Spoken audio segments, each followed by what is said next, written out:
રાત્રે શું ખાવું જોઈએ? ભાત કે રોટલી? કયું ભોજન ખાવાથી તમને સારી ઊંઘ આવે અથવા તો રાત્રે ભોજનમાં ભાત ફાયદાકારક રહે કે પછી રોટલી? ચાલો જાણીએ.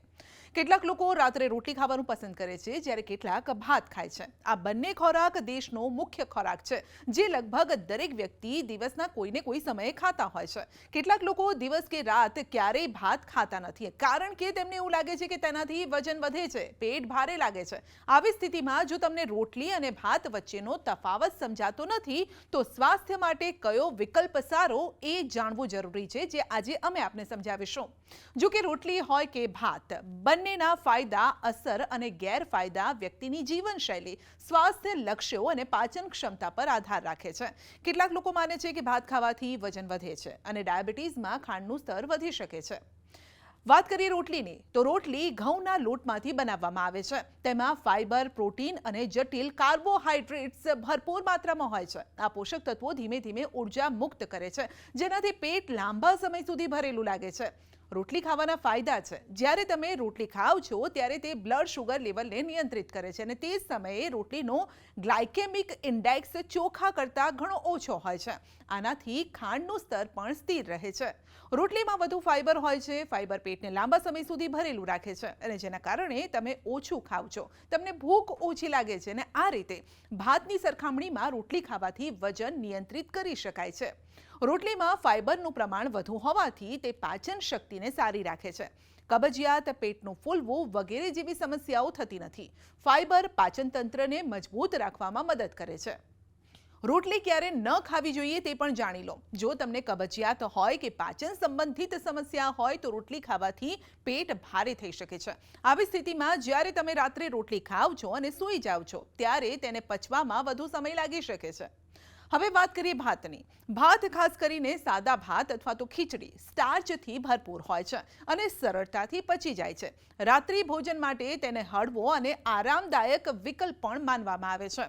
ભાત ખાવાના ફાયદા છે. કેટલાક લોકોને ભાત પણ ગમે છે કારણ કે તે સરળતાથી પચી જાય છે. ભાત ઝડપથી શોષાય છે, જેના કારણે રાત્રે પેટ હળવું લાગે છે. કેટલાક લોકોને લાગે છે કે રાત્રે ભાત ખાધા પછી તેઓ ઊંઘી શકતા નથી, પેટ ભારે લાગે છે, પરંતુ એવું નથી. ભાતમાં હાજર કાર્બોહાઈડ્રેટ્સ સેરોટોનિન અને મેલાટોનિન વધારે છે, જે સારી ઊંઘ લેવામાં મદદ કરે છે.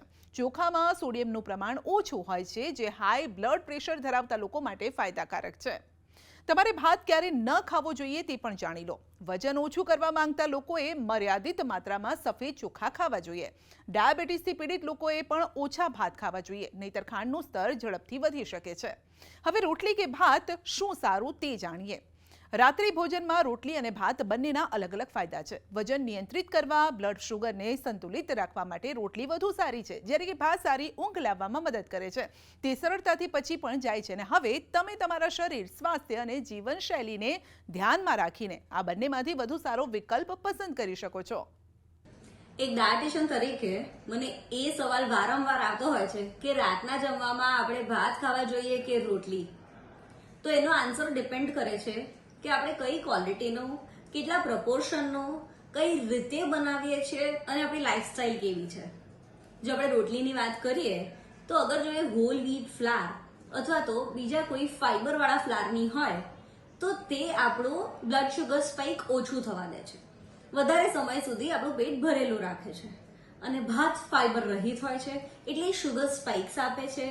ઇવેન્ચ્યુઅલી આપણે ડેલી ભાત વધારે ક્વોન્ટિટીમાં ખાવાની હેબિટ હશે અને એની સામે વર્કઆઉટ નહીં હોય તો એ આપણને ઓબેસિટી અથવા તો ડાયાબિટીસ નોતરી શકે. તો આપણે કેવી રીતે ખાવું જોઈએ? જો આપણે રોટલી અથવા ભાત ડિનરમાં કન્ઝ્યુમ કરીએ છીએ તો એ બંને કાર્બોહાઈડ્રેટ્સ કહેવાય. આની સાથે જો આપણે સલાડ, દાળ અને દહીં એટલે કે ફાઈબર, પ્રોટીન અને પ્રોબાયોટિક્સ એડ કરીએ છીએ તો એ આપણી મીલને સંતુલિત આહાર એટલે કે બેલેન્સ્ડ ડાયટનું કરાર આપશે.